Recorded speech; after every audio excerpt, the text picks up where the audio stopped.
ఒక గ్రామంలో ఒక బ్రాహ్మణుడు ఉండేవాడు. ఆయన ప్రేతకర్మలు చేయించేవాడు. ఆయన చాలా ధైర్యశాలి. దుర్మరణాల పాలైన వారికి కూడా దహన సంస్కారాలు చేయించేవాడు. ఎక్కడన్నా మనుషులు హత్య చేయబడినా, ఉరిపోసుకొని చచ్చినా దహన సంస్కారాలు చేయడానికి ఈ బ్రాహ్మణున్నే పిలిచేవారు. ఎందుకంటే అలాంటి శవాలకు సంస్కారం జరిపించడానికి మామూలు బ్రాహ్మణులు భయపడేవారు. బలవంతపు చావు చచ్చిన వాళ్ళు దయ్యాలయ్యి బతికున్న వాళ్ళను బాధిస్తారని అందరూ నమ్మేవారు.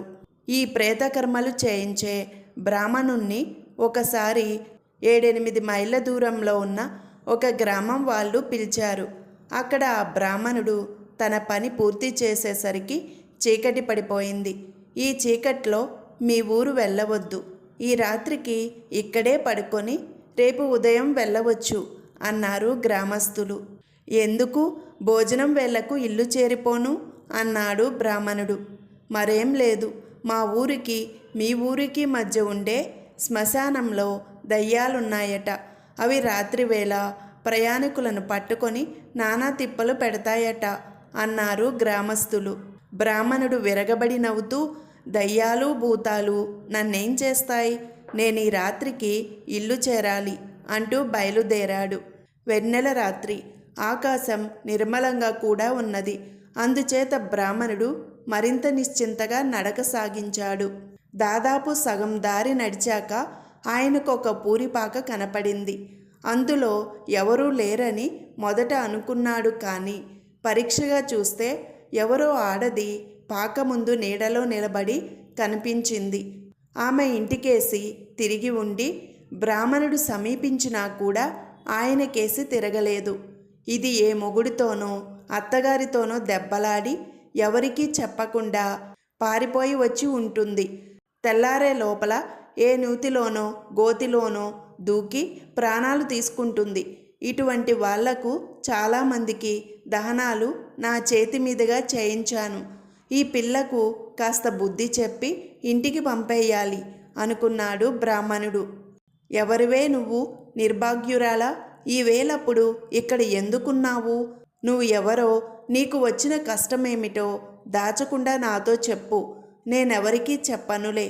నీకు అభ్యంతరం లేకపోతే నిన్ను మీ ఇంటికి చేర్చుతాను కూడా అన్నాడు బ్రాహ్మణుడు ఆ మనిషితో. ఆమె అప్పటికి వెనక్కి తిరగక, ఊళ్ళో వాళ్ళ విషయాలని నీకెందుకు, నీ దారిన నువ్వు పోరాదు అన్నది అమర్యాదగా. ఆ మనిషి ఒకంతట దారికి వచ్చే రకంగా లేదనుకొని, బ్రాహ్మణుడు, అడిగిన మాత్రాన అంత గింజుకుంటావేం? ఈ వేళప్పుడు నిన్నిలా విడచి నా దారిని పోవాలంటే నా అంతరాత్మ ఒప్పుతుందా? మీది ఏ గ్రామమో చెప్పు, కనీసం నీ పేరైనా చెప్పు. లేదు, మీ వాళ్ళెవరో చెప్పు, వాళ్లకు కబురు అందిస్తాను, వాళ్ళు వచ్చి నిన్ను తీసుకుపోతారు అన్నాడు. మంచిగా వెళ్ళవన్నమాట, నిన్ను పట్టుతాను, కాచుకో అంటూ ఆమె వెనక్కి తిరిగింది. ఆమె ముఖం రక్తహీనంగా పాలిపోయి శుద్ధలాగా ఉన్నది. ఆమె తప్పక దయ్యమే అయ్యుండాలని బ్రాహ్మణుడు గ్రహించాడు. ఆయనకు దడ ప్రారంభమైంది. కానీ ధైర్యం గలవాడని, తనకున్న ఖ్యాతిని కాపాడుకోగలందులకు ఆయన తన భయాన్ని తొక్కిపట్టి, నన్ను పట్టుతావా? ఏదీ పట్టు, దయ్యం పట్టాలని నేనెంతో కాలంగా ఎదురు చూస్తున్నాను అంటూ పెద్దగా నవ్వాడు. దయ్యం జుట్టు విదిలించుకొని నాలుక బయటికి చాచింది. బ్రాహ్మణుడికి భయం చాలా భాగం తగ్గిపోయింది. దయ్యాలు నీకన్నా రెట్టింపు పొడుగున నాలుకలు చాచటం నేనెరుగుదును అన్నాడాయన దయ్యంతో. దయ్యం ఈ మాటకు చిన్నబోయినట్టు కనపడి నాలుక లోపలికి తీసుకొని నోటి నుంచి చెవుల నుంచి రక్తం కార్చసాగింది. లాభం లేదే అమ్మాయి, నీకన్నా చాలా భయంకరంగా రక్తం కార్చిన శవాలను నేను చాలా చూశాను. నువ్వు వట్టి చేతగాని దయ్యంలా కనిపిస్తున్నావు అన్నాడు బ్రాహ్మణుడు. దయ్యం నిరుత్సాహపడిపోయి, అవునండి, మీకు నిజం చెప్పేస్తాను, నాకు అనుభవం లేదు. రేపు ఆత్మహత్య చేసుకోబోతున్న ఒక ఆడపిల్ల దయ్యాన్ని నేను ఈ ఆత్మహత్య ఎలా జరిగించాలా అని తెగ ఆలోచిస్తున్నాను. మీ దారిన మీరు వెళ్ళినట్టయితే నేను నిశ్చింతగా ఆలోచిస్తాను అని బ్రాహ్మణుణ్ణి బతిమాలింది.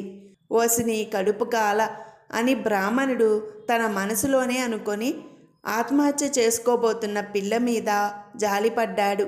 ఆయన పైకి దయ్యం మీద సానుభూతి నటిస్తూ, బతికున్న దయ్యాన్ని నేనింతవరకు చూడలేదమ్మాయి, పాపం ఆ పిల్ల ఎవరో అన్నాడు.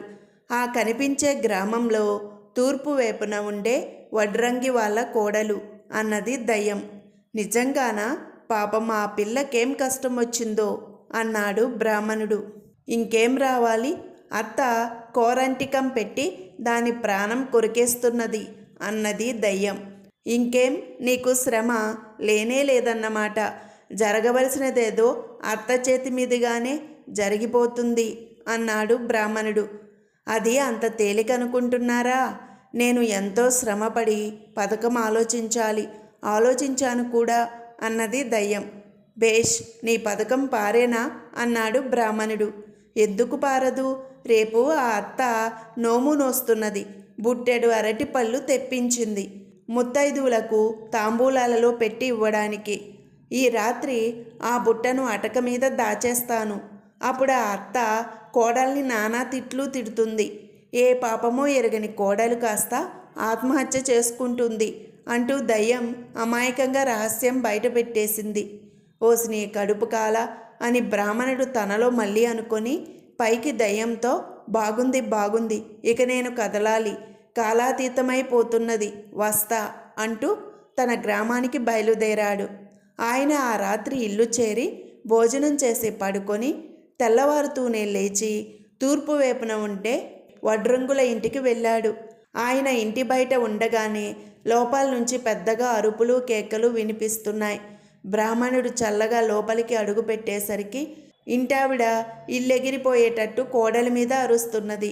కోడలు నడవాలో ఒక మూలను కూర్చొని వెక్కి వెక్కి ఏడుస్తున్నది. ఏమిట్రా ఈ సందడి అంటూ బ్రాహ్మణుడు లోపలికి వచ్చాడు.